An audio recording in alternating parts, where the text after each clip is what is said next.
welcome everyone to this great day that a lot of people spend a lot of time putting together, a lot of organizations. I want to thank everyone for coming today. First I want to thank, Pat Forbes with the Office of Community Development.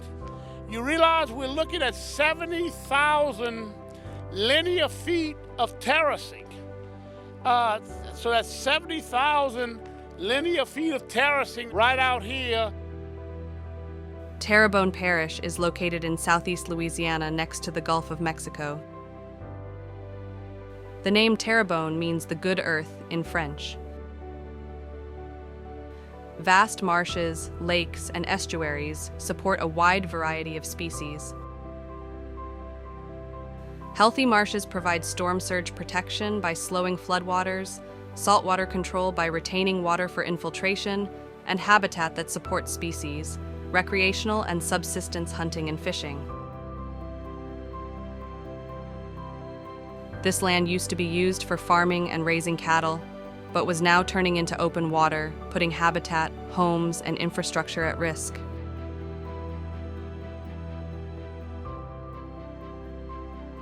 The 2008 FEMA draft flood maps showed that in a storm, this open water could turn into dangerous waves 3 feet high.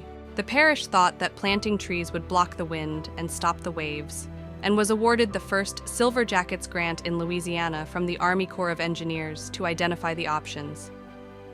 Working with the landowner, Apache Louisiana Minerals, the first engineering firm, Jesco Environmental, surveyed the site and found that there was too much damage from saltwater intrusion and storms. Instead, they designed terraces to create land and identified plants that could hold that land and provide habitat. A terrace is basically in open water habitats. You build a series of these earthen mounds. You can see them all out through here.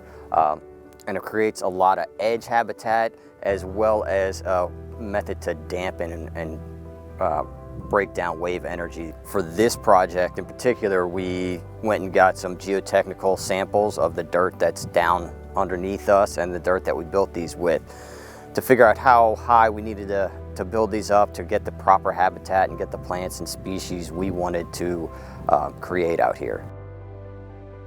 So what a terrace is going to do for you is, if you have an open water area, the wind drives across that open water area, what's called fetch, and it tears away at the shoreline. What these terraces are intended to do is to stop the area or the linear distance that water can travel, the wind can travel over the water and knocking down the wind activity against your shoreline.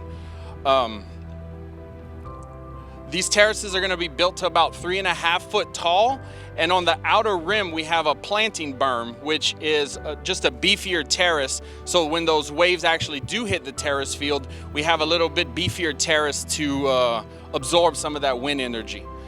On top of these terraces, we're also going to plant some upland species right on the crown, Baccharis and Iva, and all around the perimeter where it's going to get wet part of the time, dry part of the time, we plant Sportina patens and Sportina alterniflora.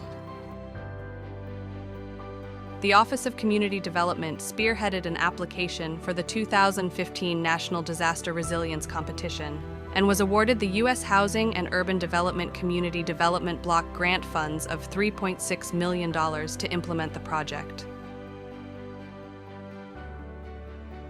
This is the Lake Boudreaux Living Mitigation Project under LA Safe, and it is $3.6 million, which is coming from Office of Community Development. These are CDBG HUD funds, so that's why you see the Department of Housing and Urban Development up there. And actually, now that we're looking at the sign, there are a number of partners on this project, and I would really be remiss without calling them out because the money is just part of it, right?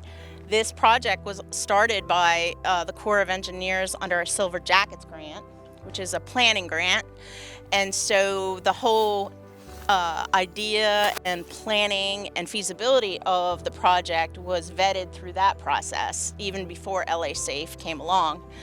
And then you have your engineering team, which includes Ducks Unlimited Fenster Maker, APS, and of course the parish's leadership in putting together this project, putting together the different partners, etc. So all of that is very important to make a project happen. We are a large coastal landowner. We spend a lot of our own energy, time, and resources to enhance and protect the wetlands that we are entrusted with, but we can't do it alone. So we're always seeking out partnership opportunities, as is the parish. And this is just a fine collaborative effort of all of the folks that you see on that sign. It was a good project, good proposal. Hats off to Terrebonne Parish government and Jennifer Grabasi and Gordy Dove for getting that off the ground, getting it teed up. Fenster Maker did a good job. So did Ducks Unlimited. They designed this project. The contractor did a great job building. This project was funded through a HUD grant, originally starting from the top. There was a $90 million grant funded by HUD. $40 million of that grant went to the LA Safe initiative, and one of the two grants for Terrebonne Parish was this project. And like I said, it's the parish government who administered the grant. So it came down from HUD to the state office, Governor's Office of Community Development, down to Terrebonne Parish Consolidated Government. This project is literally a collaboration among everybody from the citizens of Terrebonne Parish all the way to the federal government. The LA Safe process that we did after Hurricane Isaac, while the projects that we're doing are all really great and really impactful, maybe the most important thing about them was the process for picking them out. And LA Safe initiated this process that engaged 7,000 people over the course of its data gathering to understand what people's real priorities were for their recovery and for the future of their communities. And so that's first and foremost, is just the LA Safe process for engaging people in what their future looks like. But not only that, we've got local, state, and federal government, we got private industry, all involved in making this project happen. And that is absolutely fabulous just on its face, but the maybe more important and more long-lasting impact of that is the relationships that we all build that allow us to do good projects like this in the future.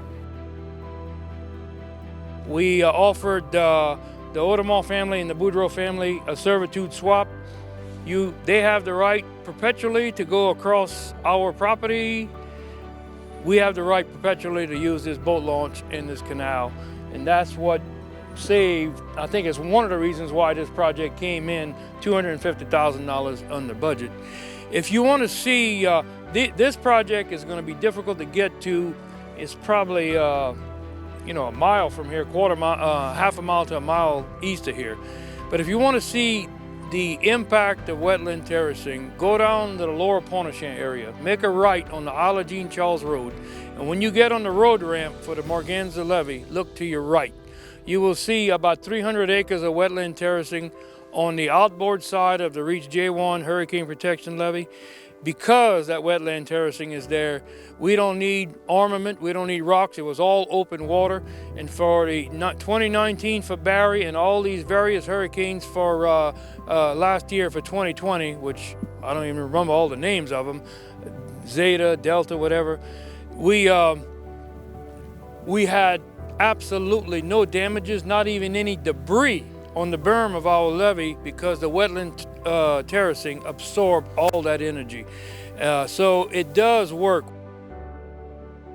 These are always celebrations to me. When you represent a House district where the football field of land disappears every 90 minutes, when you represent a House district where the saying is that we sell land by the foot one day and by the bucket the next, this is always a cause for celebration. The more land that we can keep, the better we are. The more land we can rebuild, the better we are. So this will be beneficial for generations to come. This project is just a small piece of the overall puzzle and what we call implementing multiple lines of defense for the protection of the citizens of this parish. You know, of course, my main job is with the Terrebonne Levee District building the Morganza to the Gulf Hurricane Protection System, but we can't live by just one Great Wall of Louisiana to protect us. So we need multiple lines of defense. Where right here, these wetland terraces and this living mitigation project is going to provide a line of defense for the community of parts of Grand Caillou and the parish levees behind us. It absorbs the energy when you do have a tidal surge, so you have less of a surge getting to the parish levees, which protects the people. Of course, this is between the parish system and the Morganza system south of here. And you know, this area was sort of written off the map by many people, but we know it's worth saving. And all of this area that we're looking at was all open water just a couple of years ago, and now it's going to be, you're going to have 35 or so acres of thriving emergent wetlands in this open water pond.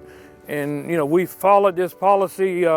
Now we've seen many environmental agencies, the state, us at Terrebonne Levee District building wetland terraces.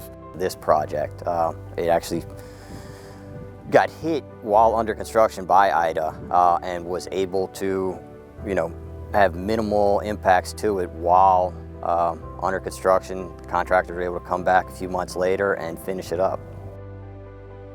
We mentioned that this habitat had disintegrated. It subsided, was open water, which is good for fish and maybe a few waterfowl, but it's a very small number of species that benefit from that. So a project like this, where you take that in situ material, build rows of dirt, if you will, plant grass on it.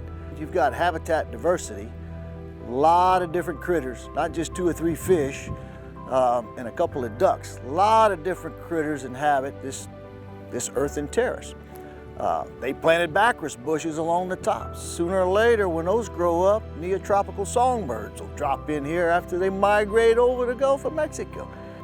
In the event of the next hurricane, is going to reduce storm surge, but in between, it helps improve the quality of life for people who want to come here. It's an economic development tool. If more people come down here fishing, duck hunting, all of those things bring money to the community. And so that's one future impact. Another is we can continue to expand our examples of projects like this and see what the benefits are and what future investments might look like, similar or different.